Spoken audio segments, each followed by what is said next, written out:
पूरी दुनिया को कोरोना बांटकर और आधी दुनिया को युद्ध में उलझाकर चीन का सपना था कि वो सुपर पावर बनेगा। इसलिए कोरोना काल के बीच में ही चीन ने भारत में बड़े स्तर पर पूंजी निवेश करना शुरू कर दिया था। लेकिन मोदी सरकार ने समय रहते चीन की मंशा को भांप लिया। अप्रैल में ही तय हुआ कि चीन से ऑटोमेटिक रूट के जरिए एफडीआई यानी विदेशी निवेश नहीं होगा।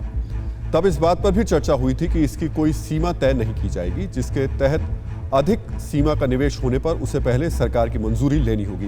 यानी यह तय कर दिया गया था कि एक सीमा होगी और जिस सीमा के तहत ही निवेश किया जाएगा। लेकिन सरकार ने अभी तक कोई भी अधिकतम या न्यूनतम सीमा तय नहीं की है। यानी चीन जैसे पड़ोसी मुल्कों से आने वाली एफडीआई भले ही कितनी भी बड़ी या कितनी भी छोटी क्यों ना हो, उसके लिए पहले सरकार की इजाजत लेनी होगी। सरकार ये सब इसलिए कर रही है ताकि चीन की कंपनियां सिंगापुर या मॉरिशस जैसे किसी तीसरे देश के जरिए भी भारत में एंट्री ना कर सकें। सरकार के इस कदम को पेटीएम, जोमेटो और बिग बास्केट जैसे स्टार्टअप भी करीब से देख रहे हैं, जिनमें चीन का काफी निवेश है। अगले कुछ दिनों में पड़ोसी देशों से निवेश को लेकर बनाई जाने वाली गाइडलाइंस भी फाइनल हो जाने की संभावना है। मतलब भारत ने चीन को हर मोर्चे पर घेर लिया है। पहली बार भारत से उलझना चीन को बेहद महंगा पड़ रहा है। चीन का पड़ोसी ताइवान भी इस समय भारत के साथ खड़ा है।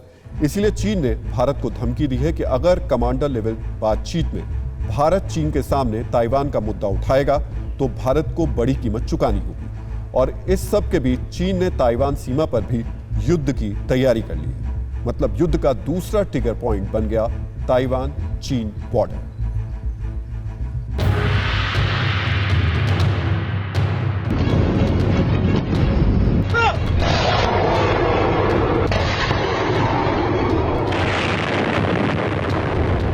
जितनी सीमा उतने संग्राम।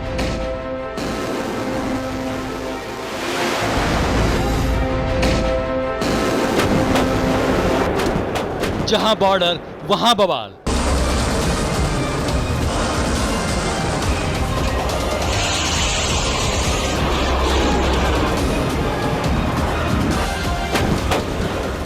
यह है चीन की विस्तारवादी चाल।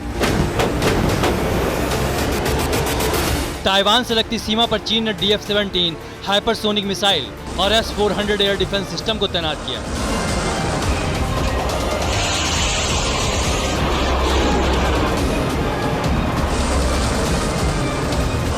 ताइवान बॉर्डर पर चीन ने अपने सैनिकों का जमावड़ा बढ़ाया।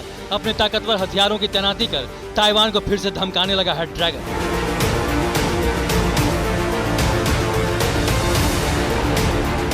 कनाडाई अखबार के मुताबिक सैटेलाइट इमेज से ये पता चला है कि चीन के फ्यूजियान और ग्वांगडोंग इलाकों में, यानी चीन के इन प्रांतों में, चीन ने नए मिसाइल अड्डे और अपने रॉकेट फोर्स और दूसरे मरीन्स कॉर्प्स को या मरीन कमांडोज के नए ठिकाने बनाए हैं। और ये दोनों इलाके ताइवान के बहुत ज़्यादा नज़दीक है। बताया ये भी जा रहा है कि चीन ने अपनी पूर्वी और दक्षिणी थिएटर कमांड के अंदर मिसाइलों की तैनाती को दुगना कर दिया है।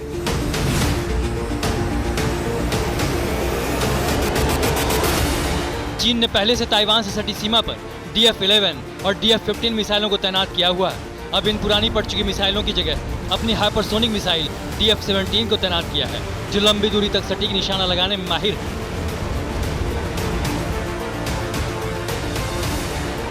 चीन की DF-17 मिसाइल 2500 किलोमीटर दूर तक अपने लक्ष्य को भेद सकती है। ये मिसाइल परमाणु हमला करने में भी सक्षम है।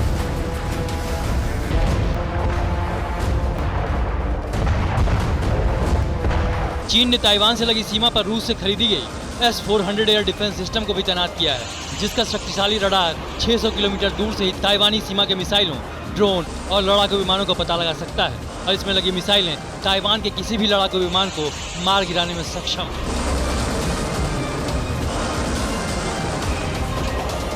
इतना ही नहीं, चीन ने इन इलाकों में अपने कथित स्टील्थ लड़ाकू विमान J-20 को भी तैनात किया है। दूसरे देशों पर हमला करने के लिए गठित चीन के 13 लड़ाकू ब्रिगेडों में से 10 ताइवान की सीमा पर तैनात है। मतलब तैयारी ऐसी कि चाइना ताइवान पर अटैक करने वाला है, धमकी ऐसी कि चीन ताइवान पर कब्जा करने वाला है। जबकि जानकार बताते हैं कि ये भी चीन का एक प्रोपेगेंडा है, जिसके पीछे ताइवान को सरेंडर कराने का एजेंडा है। अड़ी सोमवार से शुक्रवार शाम 6 बजे सिर्फ TV9 भारतवर्ष पर।